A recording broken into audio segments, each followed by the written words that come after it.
Welcome back. For our final session, I want to spend a little bit more time talking about Asperger's and girls. In case you haven't picked up on some of the names that I've mentioned throughout the presentations, let me mention them again. Temple Grandin, Jennifer O'Toole, Laura Nadine, and Leon Holiday Wiley. These are 4 credible women in the field who can give you great insight into Asperger's and the female mind as we learn more about the diversity in men and women. First, before we talk about the differences with Asperger women, let's talk a little bit more about some of the commonalities in spectrum kids that are not necessarily gender specific. I want you to think about these things as I'm going through these. Since we're doing this DVD series on spectrum teens, think about these things that a spectrum teen, how it would impact their relationships in middle school and high school. First of all is social skills, and when we're talking about Asperger's, so social skills is the ability to read and understand peers and teachers and parents, to understand tone, to stay on topic, to follow conversation, to understand gestures and facial movement. You think I just looked at him like this and he should know that makes me angry, right? So sometimes when you're having conversations with your spectrum teen and you think that you have changed your tone or given a very important look, or you've gotten very upset and you've pointed your finger, that somehow these are indications that your spectrum teen should know that you are angry or upset. But because of a social skill deficit, we're not picking up on these tones, body gestures, and changes in communication. We also look at language processing, the mindset or lack of theory of mind, difficulty labeling what they feel. This is called alexithymia. They have a difficulty putting the feeling name to the feeling state that they're feeling at the moment many times. Usually realize when they feel it or that that feeling is becoming overwhelming, usually they're to the point of overwhelming. One of my Aspie men clients told me that sometimes the way he describes how his emotions fill up is much like those cones that are like this at the water park, and the water fills in and it fills up the cone and fills up the cone, and then when it gets really, really full, if you're the person underneath it, it goes whoosh, and it splashes on you and it goes back and it's empty. He says a lot of times I don't put everything together throughout my day that has added to my emotional buildup, and then if I get home, the last thing that my wife says to me is kind of that last drop of water, and unfortunately the whole cone of emotion of the whole day or the whole week gets put on her. After it's all out of me, I feel better, and she's mad at me because I'm over it and she's not. Well, she just got the whole tsunami of emotion on her, so of course she's not feeling better. But sometimes that's how that feeling of emotional feels when they have the breakdown or the meltdown and it's all out. They're fine and they've moved on, and they're wondering why you haven't moved on. They can't always connect what's triggering that emotion and frustration exactly. We've heard a lot that persons on the spectrum lack empathy, and this is not true. What actually we're seeing in research is that they do empathy differently. Empathy is a multifaceted, multi-layered thing.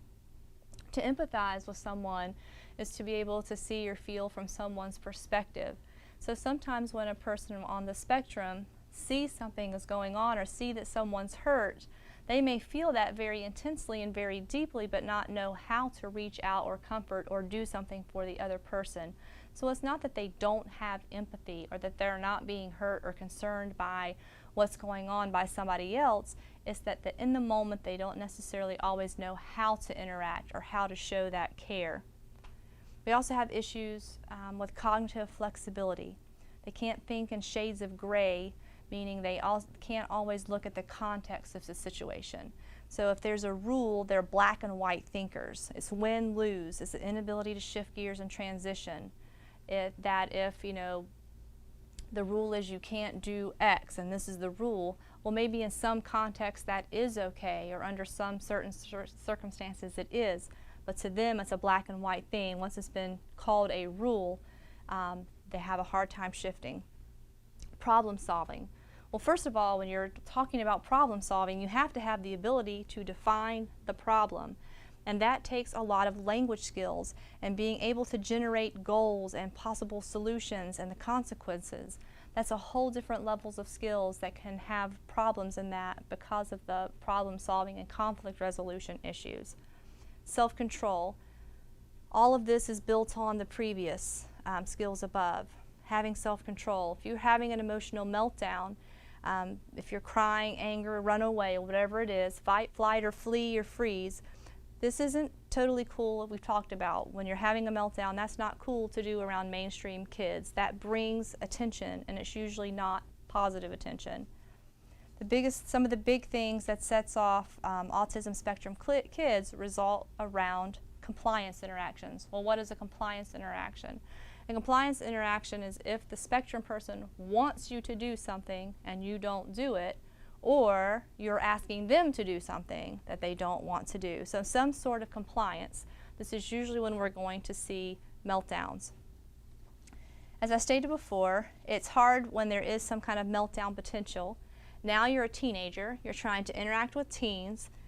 I like to try to describe it like this. If you have a 15 or 16-year-old biologically and they're on the spectrum, many times some of the schoolwork and some of their logic can be 18, 19, 20-year-olds, even though they're 16. So sometimes some of the things that they want to do or understand or academically can be very advanced, especially in a subject of a special interest. Let's just pick science. And their ability to understand science is way up there at college level work, but they're still only 15. And yet how they may interact socially with their peers can be more on emotional or mental level of 11 or 12-year-old. So can you imagine being a person that's biologically 15, 16 with these different ranges in you from 11 to 20, emotional, mental, academic, and logically, and in relationships? You can see how that would be cause a lot of distress and anxiety, especially since the way they tend to emote sometimes or interact with people is usually younger, 3 to 5 years, than what they biologically are. Then add on top of that the sensory issues and puberty and hormonal changes. That is a lot for a spectrum teen. So now that we've talked a little bit about some of the similarities in males and females, let's look a little bit more about girls or Asperger girls. If you Google, you might find Asperger girls in your search engine. Girls are going to have the same diagnostic criteria. There's not a different set of criteria for male and female. However, girls are a little bit more difficult to spot unless you have a trained eye. So let's talk a little bit about the background of how Asperger's came about, just in case you may not know. Where did the name Asperger's even come from? Well, it's from Dr. Hans Asperger's. He was studying children way back last century, but it's important to emphasize that in his study he was only studying male children. His observation and research was specifically about males, so it's logical then that a syndrome thought at one time to be male-dominated, studied by males, on males, by a male, is going to more concretely define male behavior.